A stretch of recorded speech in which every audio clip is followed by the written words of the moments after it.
Bienvenue dans le 20h. Vous faites bien de regarder le journal de RTI 1. Voici les titres de ce 20h. Les résultats du CEPE session 2017 sont tombés ce samedi. La direction des examens et concours annonce un taux de réussite de 80,98%. La DECO enregistre un recul de 2,35% par rapport à 2016. Et ce samedi 17 juin est consacré à la lutte contre la désertification. La journée mondiale est célébrée aujourd'hui. Le gouvernement ivoirien appelle à la préservation des terres. Les douanes ivoiriennes viennent de mettre la main sur une importante quantité de marchandises non déclarées. L'administration des douanes au port d'Abidjan envisage d'introduire des actions vigoureuses pour lutter contre la fraude. Les Français se préparent pour le second tour des législatifs prévus ce dimanche. Une échéance qui devrait confirmer les tendances du premier tour, donnant une majorité absolue au parti du président Emmanuel Macron. Vous êtes les bienvenus sur RTI 1. C'est une figure de la littérature ivoirienne, Josué Guébo, écrivain, enseignant, chercheur en philosophie, est notre invité de la page culture de ce samedi. L'ancien président des écrivains de Côte d'Ivoire a reçu le Grand Prix littéraire national Bernard Dadier au dernier SILA Salon international du livre d'Abidjan. Le jury l'a distingué pour la qualité de son ouvrage poétique intitulé « Au chemin de Babo Nachi », un mythe dans lequel il invite chacun à tisser la toile de l'unité, de la cohésion. Mais comment s'y prendre? Notre invité nous montrera la voie dans quelques instants seulement. Bonsoir, monsieur Josué Guébo. Bonsoir, madame. À tout à l'heure, donc, pour parler de cohésion. Merci beaucoup. Vous allez nous apprendre comment tisser cette toile de l'unité. Je l'espère bien. À tout à l'heure. Merci. Les résultats du CEPE session 2017 sont tombés aujourd'hui.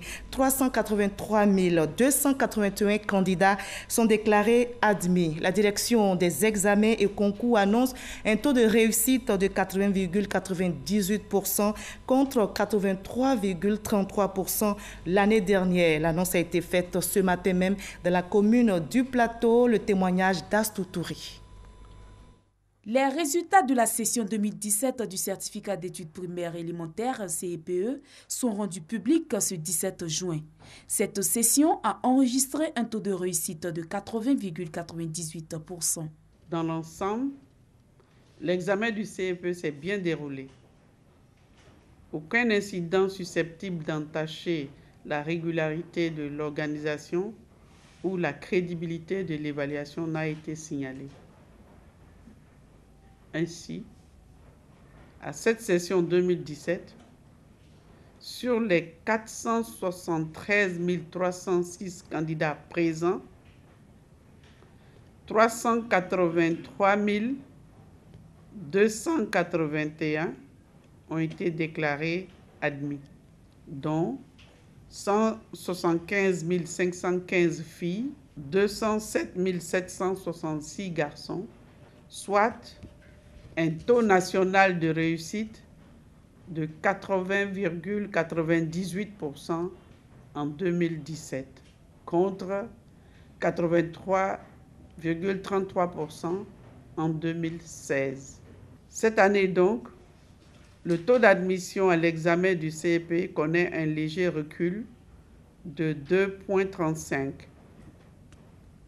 Cependant, il demeure au-dessus des 80% et le nombre supérieur des admis est supérieur à celui de 2016 à cause de l'augmentation exponentielle des effectifs candidats. Je voudrais donc rappeler que les candidats au CEPE disposent de 7 jours à compter du lundi 19 pour introduire leurs réclamations dont les suites seront proclamées le samedi 1er juillet 2017 à 9h. Selon Mariam Nimaga Dosso, ce résultat national est la preuve de la résilience du système éducatif ivoirien qui a su amortir le choc des perturbations connues cette année. La chute du taux d'admission aurait pu être plus catastrophique au regard des nombreux arrêts de cours survenus pendant l'année scolaire 2016-2017. Les résultats ne peuvent s'améliorer que quand l'année connaît un cours normal. Elle invite les partenaires de l'école à œuvrer pour une éducation plus performante afin de tendre vers un taux de certification maximal pour chaque génération d'élèves à la fin de son cycle primaire. Et ce samedi, les tout-petits ont pris d'assaut les centres d'examen pour la proclamation des résultats. Ils étaient au nombre de 473 306 élèves à composer le 6 juin dernier pour l'examen d'entrée en 6e. Godefroy Okambawa, Astoutouré pour le reportage. Avec 156,98, Yao Trophée Ariel. Cette proclamation des résultats vient de mettre fin à plus de 9 mois de labeur. Luc fait partie des 100% de taux de réussite réalisés par cette école primaire. J'ai eu mon entrée en 6e, je suis très fière de moi. Je remercie mon maître de nous avoir si bien enseigné et de montrer des formules. Je remercie mon maître beaucoup et je dis bravo aussi à mes amis. À l'instar de Luc, plusieurs autres élèves ont réussi à décrocher le précieux sésame. Je suis très contente de ce jour-là. Je suis arrivée à ce résultat en étudiant avec ma maman, avec mon maître de maison et puis mon papa. Je me sens bien parce que j'ai réussi à mon examen. J'ai eu 113,21. Lors de la période de préparation des examens à grand tirage, nous avons fait la connaissance du petit Excel. Il avait dit ceci. Je vais réussir. Aujourd'hui, il a réussi ce pari avec plus de 141 points. La dernière fois, je t'avais dit que j'allais réussir et j'ai réussi. Félicitations. Merci. Joyeux et fiers, ses parents se disent satisfaits du travail accompli. Les résultats sont attendus lundi dans certaines écoles. Mais rappelons que cette année scolaire a enregistré un taux de 80,98% de taux de réussite. Un chiffre en baisse comparativement à l'année dernière qui était de 83,33%. Voilà, les candidats au BPC attendent maintenant leurs résultats. Ce samedi 17 juin est consacré à la lutte contre la désertification. La journée mondiale est célébrée aujourd'hui autour du thème « Notre terre, notre maison, notre futur ». Le gouvernement ivoirien appelle à la préservation des terres. Les manifestations officielles de la Journée mondiale de la désertification se déroulent cette année à Ouagadougou, au Burkina Faso, qui souffre, comme la plupart de ses voisins, de la désertification. Un tiers des terres est dégradé. Au niveau mondial, la désertification concerne presque la moitié de la superficie de la planète et près de 2 milliards de personnes. En cause, le changement climatique, mais aussi les activités humaines. Hier, vendredi 16 juin, c'était la journée des enfants africains. Occasion pour les États de sensibiliser les populations pour le bien-être des enfants en Afrique. Pour cette 27e édition, la ministre de la Femme, de la Protection de l'Enfant et de la Solidarité a fait le déplacement à Ambayakro pour cette célébration officielle. Léon Bro.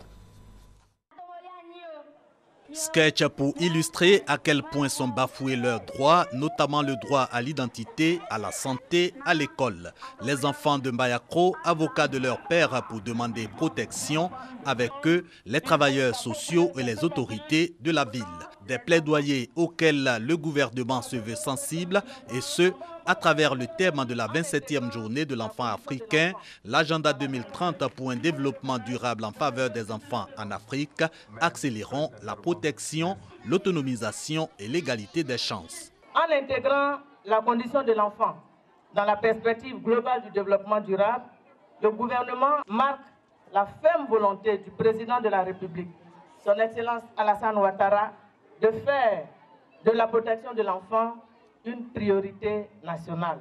Traduction de cet engagement gouvernemental à faire respecter les droits des enfants selon Mariatou Kone, la Constitution et surtout les actes au sommet de l'État pour lutter contre la maltraitance, l'exploitation, les violences et abus faits aux enfants. L'émissaire du gouvernement de préciser que l'épanouissement des enfants est un défi collectif appelle à la responsabilité de tous. Chacun de nous est interpellé sur les droits des enfants, plus particulièrement ceux de la jeune fille. Chers parents, mettez vos enfants à l'école, ne les battez pas. La journée de l'enfant africain, une occasion pour la ministre de la Protection de l'Enfant de manifester sa solidarité envers les enfants en difficulté, notamment les pensionnaires du centre social de Mbayakro.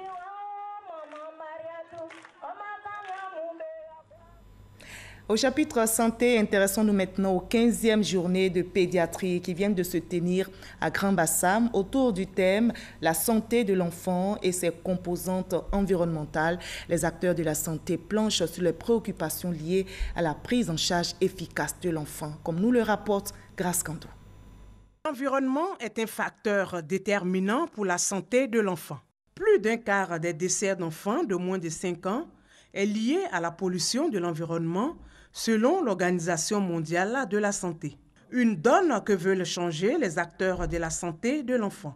Les 15e journées ivoiriennes de pédiatrie qui se tiennent à Grand-Bassam autour du thème « La santé de l'enfant et ses composantes environnementales » seront l'occasion de mener des réflexions sur la prise en charge efficace de ces êtres fragiles.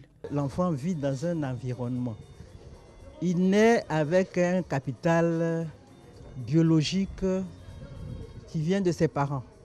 Mais l'environnement influence positivement ou négativement sa santé. Nous ferons surtout des recommandations aux politiques. Soyons à l'écoute des chercheurs par rapport aux innovations qui devraient nous permettre de réduire de manière drastique la mortalité infantile. La rencontre, qui dure 2 jours, rassemble à plus de 400 participants venant d'une vingtaine de pays. Les rencontres pareilles ont pour objectif non seulement de renforcer les capacités des membres des sociétés de pédiatrie, de renforcer la collaboration entre les pays, mais de sortir avec des résolutions assez fermes. La rencontre va me permettre de mettre en place des stratégies de prévention qui tournent autour de ces premiers 1000 jours de vie. Pour une meilleure prise en charge médico-sociale de l'enfant, plusieurs communications et conférences portant notamment sur les infections néonatales, la sécurité et la santé de l'enfant vont marquer ces journées. On en arrive maintenant à ce coup de filet réussi des douanes ivoiriennes. Elles ont mis la main sur une importante quantité de marchandises non déclarées. L'administration des douanes au port d'Abidjan envisage donc d'introduire des actions vigoureuses afin de lutter contre la fraude, nous explique l'enseignant Bakayoko. Cet entrepôt, situé en zone portuaire à Vridi, une vraie caverne d'Ali Baba. À l'intérieur de tous ces cartons, des appareils électroménagers, des postes radio et téléviseurs, des ventilateurs, des réfrigérateurs, mais aussi des boîtes de conserve et du textile. Bref, toutes sortes de marchandises. Particularité, aucune n'est passée par la douane, les trafiquants ayant contourné le rideau de fer dressé par les soldats de l'économie. Ces marchandises étrangement absentes de nos registres à l'importation étaient effectivement importées, mais mises sous d'autres régimes. Le régime de la réexportation vers les pays de l'Interland. En réalité, ces marchandises n'allaient pas vers l'Interland, étaient déversées sur le territoire ivoirien. Sur l'identité du réseau des contrebandiers et le volume des marchandises saisies, la douane reste pour le moment peu bavarde, probablement pour les besoins de l'enquête. Le poteau rose a été découvert grâce à la collaboration et au civisme de la population. C'est à la suite d'informations de personnes dignes de foi et qui ont souhaité garder l'anonymat. Ces trafiquants n'ont pas hésité à porter le coup à l'économie nationale, mais leur crime ne restera pas impuni. Nous allons engager la procédure auprès du juge pour obtenir du juge qu'il nous fasse une requête de confiscation. Ça, il s'agit d'un crime économique. Il y a des dispositions pénales effectivement qui sanctionnent cela. En 2017, la contribution attendue de la douane au budget national s'élève à 1675 milliards de francs CFA. Après les régions de Bouaké, d'Aloa et San Pedro, le chef d'état-major général des armées visite les casernes militaires d'Abidjan. Le général de division Touré Sekou a invité les militaires à la discipline, au respect de la hiérarchie et surtout à la cohésion au sein de l'armée. Abou Sanogo. Le général de division Touré Sekou, chef d'état-major général des armées, dans la garnison d'Abidjan. De l'état-major de l'armée de terre à la première région militaire au Kangalini en passant par l'armée de l'air, le général Touré Sekou a prôné le retour aux valeurs de discipline et de professionnalisme. Autre point abordé au cours des échanges, la cohésion et l'amélioration des conditions de vie et de travail des militaires. Par ailleurs, le chef d'état-major général des armées a décrié tout comportement négatif dont ont fait preuve certains militaires à l'encontre de la déontologie. Toujours le même langage que nous tenons, un langage de rigueur, de fermeté à nos hommes, pour dire que la récréation est terminée, qu'il fallait que chacun se mette au travail maintenant et que nous n'allons plus tolérer les actes d'indiscipline et donc les inviter à faire preuve de discipline, de cohésion, d'ardeur au travail, d'abnégation et d'esprit de fraternité d'armes. Ce qui sont des éléments de base pour toute armée. Donc il s'agit de revenir à ces fondamentaux-là.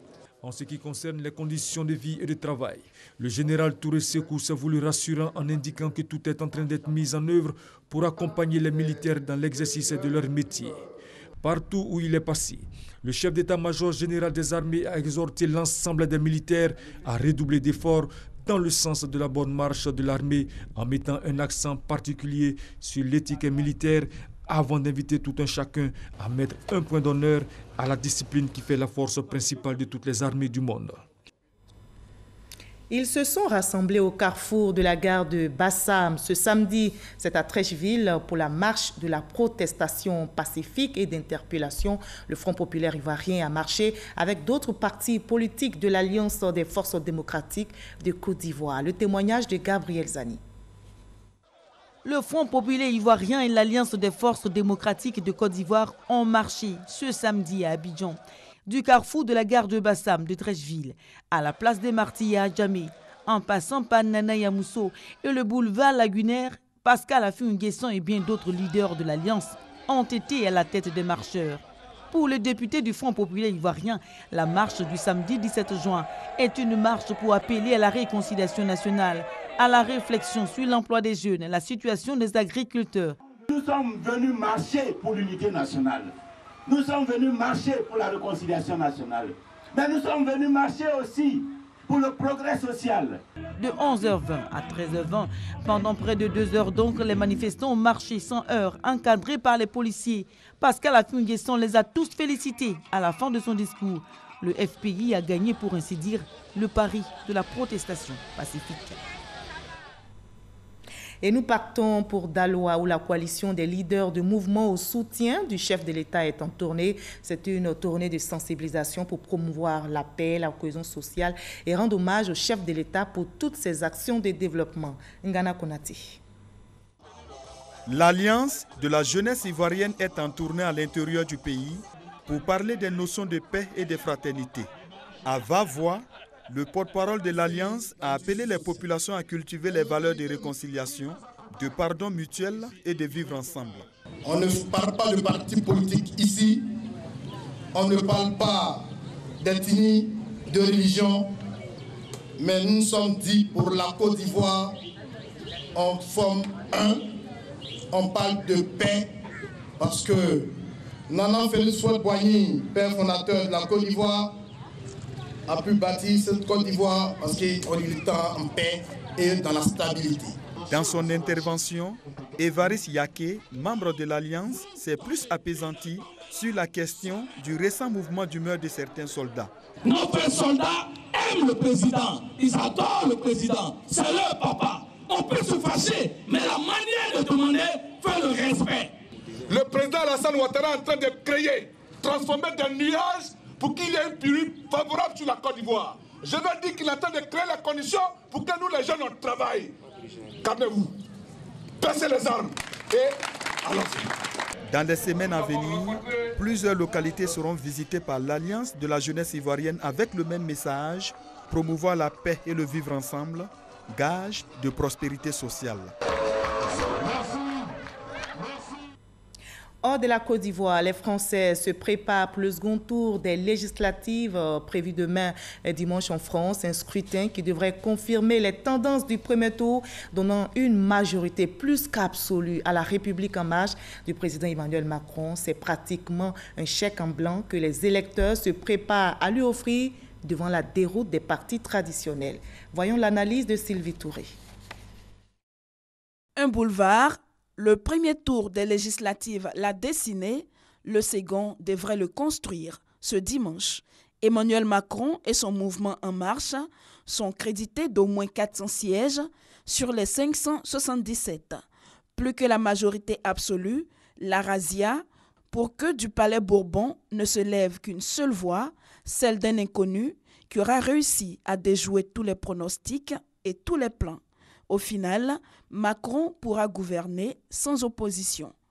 Selon les résultats du dimanche dernier, la vague En Marche, plutôt, le tsunami En Marche devrait continuer de tout balayer sur son chemin après le raz-de-marée de la présidentielle qui a consacré un nouvel ordre politique en France.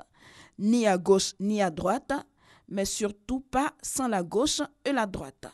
Un positionnement aux conséquences rageuses et ravageuses pour les partis traditionnels qui, en plus de connaître des revers historiques, absents au second tour de la présidentielle, enregistrent des désertions de militants, bien souvent de premier rang et de premier choix. La gauche, la droite, l'extrême droite devraient encaisser un autre coup ce dimanche, peut-être l'estocade cette fois. La bataille contre la majorité Macron au Parlement perdu reste pour ces partis celle de la survie à travers la constitution d'un groupe parlementaire, au moins 15 députés. Selon les sondages, La République En Marche ne leur laisserait qu'une centaine de sièges à se partager sur les 577 que compte le Parlement français. L'Alliance des Républicains et UDI pourrait obtenir 70 à 95 sièges, le Parti socialiste et ses alliés 25 à 35 sièges, la France insoumise 8 à 6 sièges et le Front national 1 à 6 sièges. À cette déroute politique, il faut ajouter une saignée financière. C'est qu'en France, le financement public des partis politiques se fait au prorata des voix obtenues aux législatives et du nombre de députés élus. La traversée du désert annoncée pour ces partis, les 5 années à venir, commence ce dimanche, car cette fois, on peut le dire sans coup férir, il n'y a rien en face, c'est Macron. Et les urnes devraient le confirmer ce dimanche. Et c'est un récit de Sylvie Touré. On entame maintenant la page culture de cette édition. Elle s'ouvre par cette nuit spéciale, nuit des chansonniers et maîtres de la parole. David Seyo, Franck Quadio. Symphonie de mélodies, combinaison de différents rythmes de kora et de tambour. Paroles et chants poétiques maîtrisés par les slameurs et chansonniers. Nous sommes à la première édition du festival polyphonique, dénommé La Grande Nuit des chansonniers et maîtres de la parole.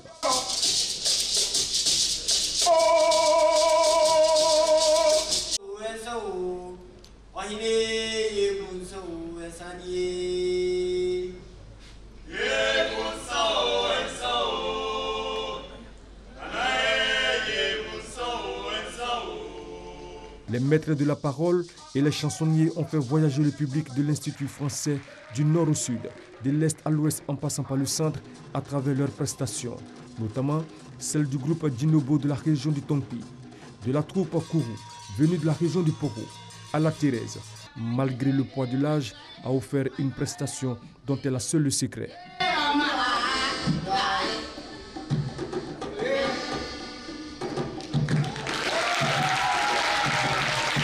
Tout ce beau monde réjouit amateurs et professionnels de la culture. Au commencement était la parole.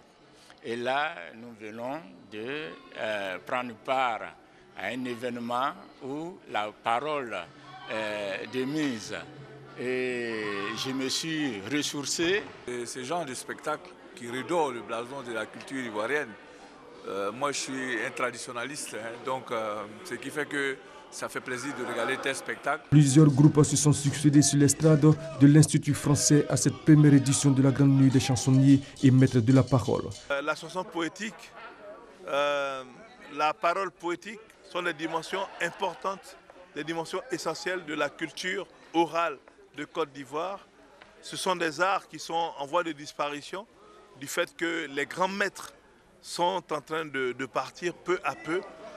Il était important pour nous de montrer à la Côte d'Ivoire qu'elle a des ressources, qu'elle a des talents, qu'elle a des valeurs culturelles. Un spectacle dont l'un des enjeux est d'exporter la culture ivoirienne à travers le monde. On passe à la 3e édition du FECADAN, Festival de la culture et des arts d'An, qui vient de se tenir à Mans dans la région du Tonkpi. De nombreux festivaliers ont découvert le riche patrimoine artistique, culturel et touristique du peuple d'An. Découverte avec Ève Bouy. Des hochements de tête, des sourires, des éclats de rire. Un pur plaisir, ces sonorités d'un groupe de balafons. Histoire d'alliance interethnique oblige, le groupe de balafons Pigneko de Kanoroba, d'ethnie Sénifo, est venu soutenir ses alliés d'An. Et apparemment, les cœurs des invités sont conquis. Et des trois, le FECADAN, Festival de la culture et des arts d'An. Pour cette édition, les petits plats sont mis dans les grands. Et à la cérémonie d'ouverture au stade Léon Robert de Mans, le représentant du parrain salue la maturité, tout en indiquant que désormais, il faudra compter ce festival dans l'agenda culturel et touristique ivoirien. Le FECADAN contribue, j'en suis certain, à l'évolution des secteurs culturels, touristiques et de tous les autres domaines liés à ces activités. Et le ministre du Tourisme, M. Siane Fofana, se propose avec l'acceptation, le concours des autorités administratives et coutumières et locales de pouvoir inscrire FECADAN dans le calendrier des manifestations à valeur touristique en Côte d'Ivoire. Après cette belle cérémonie d'ouverture, les festivaliers noctambules ont eu droit à une nuit artistique avec des sonorités exclusivement d'An au village artistique, place Babadjan au quartier 13 ans. Et le village de Déoulé, situé à une quinzaine de kilomètres de Mans, d'accueillir les festivaliers pour un fait culturel du pays d'An, la fête d'Ignam. On est venu à Déoulé pour montrer à la face du monde que le peuple d'An fête l'Ignam. Le pays d'An, c'est totalement différent du pays à Caen. Ici, cette fête, c'est la sortie des masques. Et nous avons aujourd'hui été vraiment instruits de tout le parcours de cette fête. De nombreux festivaliers d'ici et d'ailleurs sont venus découvrir et redécouvrir le riche patrimoine culturel, artistique et touristique de la région du Tonkpi. Le FECADAN, il faut dire que tout ce qui touche la culture me touche. Surtout que ça se passe dans ma région natale, la première destination touristique de la Côte d'Ivoire. Parce que chez nous ici, il y a tout. Je dis bien, il y a tout. La 3e édition du FECADAN s'est déroulée autour du thème principal, diversité culturelle, cohésion sociale et développement local.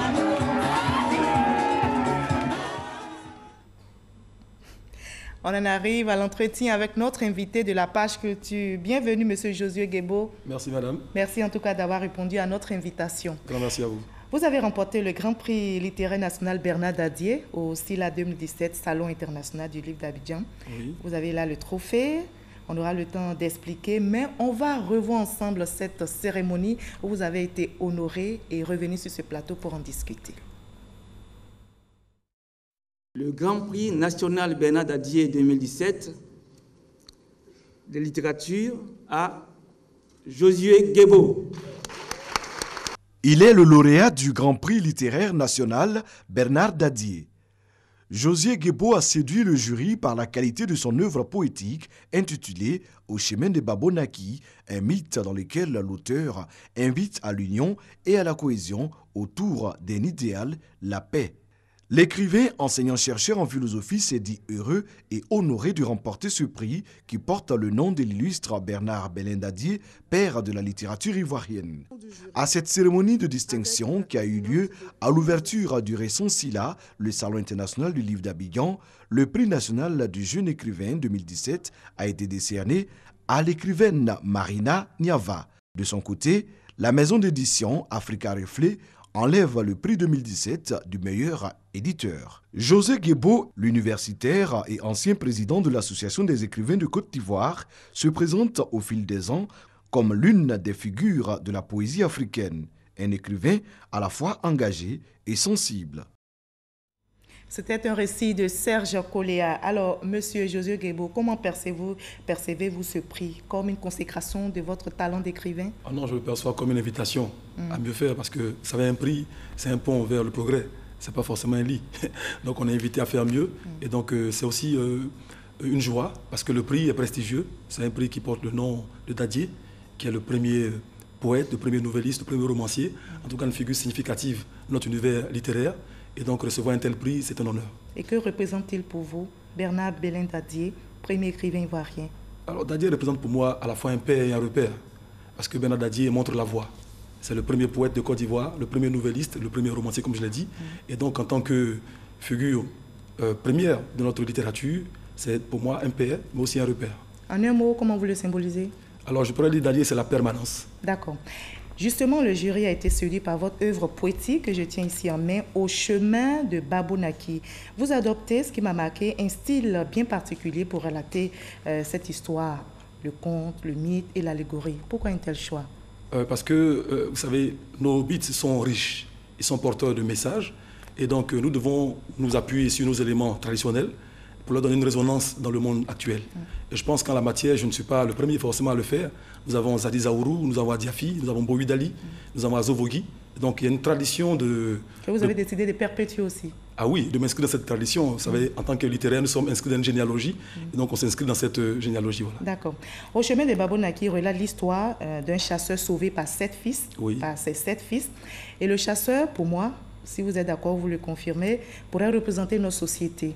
Qu'en dites-vous? Vous êtes d'accord? On peut le dire, mais vous savez que le mythe a une lecture plurielle. Mais on peut le considérer comme ça, effectivement. D'accord. Et ces fils, les composants de cette société? Oui, on peut le prendre comme ça, effectivement. Mais il faut peut-être situer le cadre du mythe, si c'est possible. Rappeler on aura le temps, peut-être qu'on va donner l'occasion au lecteur de le découvrir, mais on va aller à l'essentiel. On remarque que vous donnez à chaque fils un rôle précis. Oui. Parlez-nous de ces rôles. Effectivement, ce n'est pas nous qui le faisons, mais je veux dire que c'est inscrit dans la tradition oraliste. Geble Nepi, qui est le premier des fils, est celui-là qui est le pisteur, le géographe. Son nom signifie celui qui reconnaît le chemin, Geble Nepi. Le deuxième, c'est Guinako, le réparateur des eaux. Je me demande si les lecteurs pourront prononcer ce mot. Ils pourront, ça, ils pourront, tout à fait. D'accord, le deuxième fils. Le premier, c'est Guinako, le troisième, c'est Blakou, le dermatologue. Le quatrième, c'est Pamanyumu, celui qui donc travaille sur le souffle. Et le cinquième, c'est Pamadrou, celui qui travaille sur le sang. Le sixième, c'est Diori, le rhéteur, le maître de la parole. Et le septième, c'est Vuka, l'homme d'action. Et donc, les 7 fils sont tous pourvus de capacités. Les uns, tout à fait, des capacités scientifiques comme des capacités artistiques. Et donc, ils conjuguent leurs arts et leurs sciences pour le bonheur de leur père. Donc, pour aboutir à la guérison de leur père chasseur. À la résurrection de leur père, parce que leur père est parti à la chasse et il est mort. Donc, ils ont articulé leurs arts et leurs sciences pour amener leur père à la vie. Alors, qu'est-ce qui a milité en leur faveur, selon vous, pour cette résurrection? Sans doute la cohésion et la mise en articulation de leurs capacités, parce que je vous dis, seul, Geble Nepi n'aurait pas pu, Guinako seul n'aurait pas pu. Donc ils ont articulé leurs capacités, la relation articulée, mais aussi la cohésion. Je veux dire que pour le faire, il faut se donner la main. Les frères ont travaillé ensemble et puis donc leur action commune a permis donc la résurrection du Père. Malheureusement, les choses vont se gâter après entre les fils. Effectivement. Chacun va revendiquer la queue du bœuf. Tout à fait. Comme dit le mythe, arrivé au village, on a tué le bœuf et puis bon, à la fin, il fallait remettre le pissa, le brie gogois, à celui qui serait considéré comme la plus grande figure, le héros. Et donc les frères vont revendiquer chacun la primauté et donc ça va aboutir à des querelles. Des querelles qui vont tellement durer que finalement personne ne sera jugé digne de recevoir le blé gogois. Alors quelles sont selon vous les valeurs à promouvoir pour consolider la paix? Alors de mon point de vue, il faut déjà travailler parce que les frères Babou Naki ou les frères Naki ont la capacité, ils ont des aptitudes. Au-delà de la cohésion même, au-delà de la mise en circulation des capacités, il faut déjà les avoir, il faut les acquérir. Il faut travailler. Le travail, ensuite l'union, je vais dire la discipline, c'est notre emblème. Union, discipline, travail, articuler ces 3 éléments pour pouvoir aboutir à la paix. Au chemin de Babou Naki nous interpelle sur la nécessité, vous l'avez dit, de la cohésion, de la paix, de l'unité. Mais quels sont les pièges à éviter pour ne pas briser cette unité? Alors, si comme les 7 fils l'ont fait. Tout à fait. S'il fallait éviter un piège, peut-être ce serait celui de la prétention. Parce que finalement, les fils de Babou Naki sont des héros, mais des presque héros. Parce qu'en réalité, dans ma perception, le héros, c'est celui qui peut articuler à la fois bravoure et humilité. Il ne s'agit pas simplement d'être brave, mais il faut pouvoir articuler la bravoure à l'humilité. Donc le piège à éviter, ce serait celui de la prétention peut-être. Donc voilà, l'un des pièges. Éviter l'orgueil. Il faut être humble. Tout à fait, il faut l'humilité. S'ils étaient humbles, je pense qu'ils auraient choisi qui selon vous? Sans doute. Non, je veux dire que... Qui selon vous devrait avoir cette queue de bœuf? Oh non, ça c'est les sages qui peuvent le dire, mais je pense que on peut avoir un destin, mais il faut tenir compte de l'instant. Donc chacun a un plan. Dieu a un plan pour chacun. On peut le dire comme ça, j'ai failli dire Alléluia, mais on peut le dire comme ça. D'accord, le Salon international du livre d'Abidjan vient justement de refermer ses portes et depuis 9 ans qu'il est organisé, quelles ont été selon vous les retombées dans la vie des Ivoiriens? Est-ce qu'aujourd'hui on est devenu plus amoureux du livre? Alors j'ai le sentiment qu'il y a une gradation dans la perception que les Ivoiriens ont par rapport au livre. Et je pense que le Salon du Livre participe de cette évolution. Évidemment, il y a plusieurs facteurs. J'ai pendant un moment dirigé l'Association des écrivains de Côte d'Ivoire. Je pense que c'est une voie aussi de promotion du livre. Mais le Salon du Livre constitue une voie royale de promotion du livre. Et donc, j'ai le sentiment qu'il y a un intérêt, une effervescence. Vous avez le sentiment? Le sentiment. C'est une perception, ce n'est pas absolu. C'est un regard que je pose sur... Ancien président des écrivains de Côte d'Ivoire, vous n'avez rien qui peut... Non, il y a des indicateurs, mais vous n'avez pas lu le Salon du Livre, qui est quand même une activité dirigée par les éditeurs. Depuis 9 ans. Sinon, si je veux me prononcer sur les écrivains, je peux dire des choses plus précises, chiffrées. Mais en ce qui concerne les éditeurs, j'ai un regard un peu plus lointain, plus externe. Et donc, j'ai le sentiment donc, que ce salon participe à la promotion du livre significativement et qu'il y a une évolution, une effervescence autour du livre par rapport à ce salon. Et justement, les dernières statistiques sont bonnes pour les éditeurs. Oui. Ils ont fait un bon chiffre d'affaires.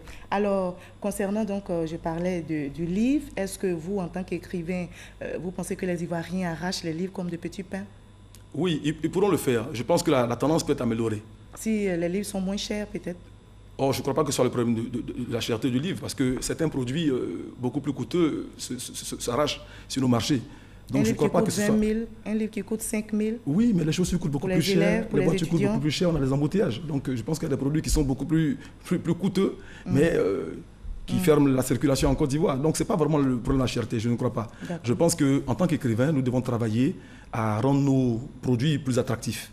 Parce que certains produits ont réussi à séduire les Ivoiriens, donc nous pouvons travailler à rendre nos produits plus séduisants. Après ce prix, dernière question, qu'est-ce qu'ils ont vu? Vous avez dit que ce n'est pas une consécration, mais c'est juste une demande à mieux faire. Tout à fait, une invitation à mieux faire. Alors, je n'ai pas pour habitude de parler de mes projets, je parle plutôt des produits. Rapidement. Mais un produit, dans les forges, je fais paraître bientôt un ouvrage pour enfants.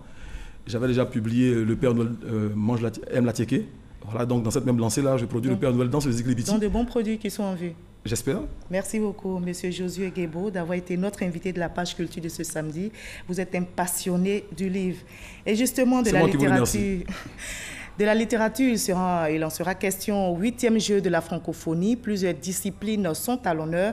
Nous sommes à J-33 des compétitions. L'heure est à la mobilisation. Le comité d'organisation est à pied d'œuvre. Le ministre du Tourisme sonne la mobilisation au niveau des hôteliers. Issa Tchonayeo.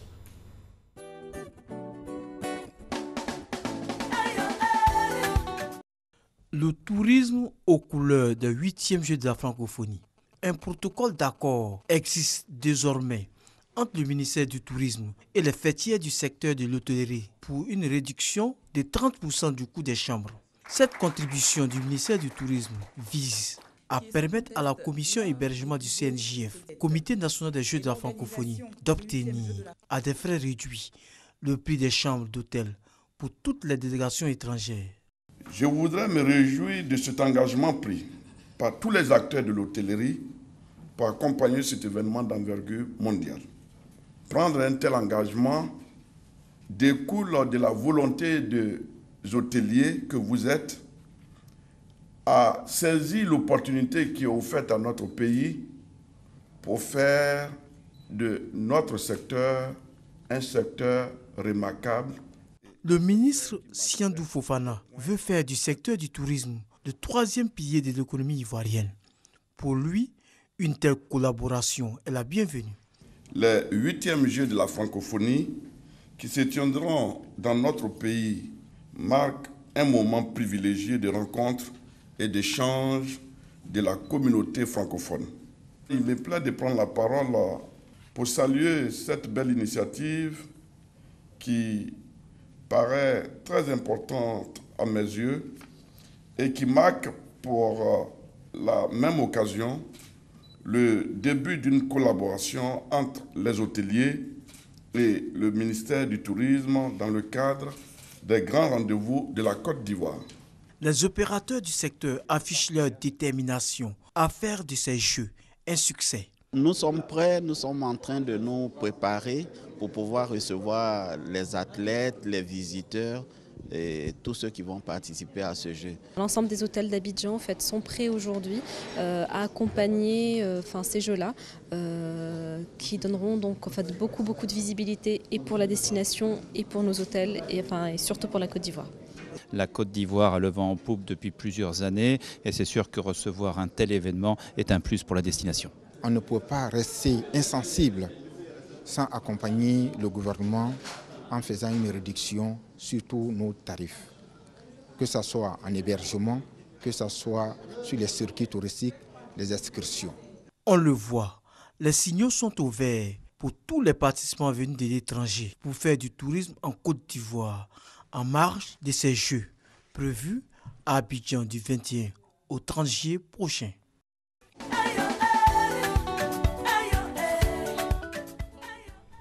Voilà, vous l'avez entendu, les compétitions des 8e Jeux de la francophonie démarrent le 21 juillet prochain. Pendant 10 jours, la communauté francophone va se retrouver en Côte d'Ivoire pour promouvoir la langue française, la diversité culturelle et linguistique au travers des 8e Jeux de la francophonie. Je rappelle, nous sommes à J-33 de ces Jeux. Demain dimanche, la Côte d'Ivoire va dire ses adieux à l'international ivoirien Cheikh Tioté. Le milieu ivoirien champion d'Afrique 2015 quitte les siens définitivement. Il sera inhumé ce dimanche donc au cimetière de Williamsville. Je rappelle, Cheikh Tioté, décédé en Chine, sa dépouille donc est arrivée ce jeudi à Abidjan. C'est ici que l'on s'arrête pour ce 20h. Merci à vous tous de nous avoir suivis.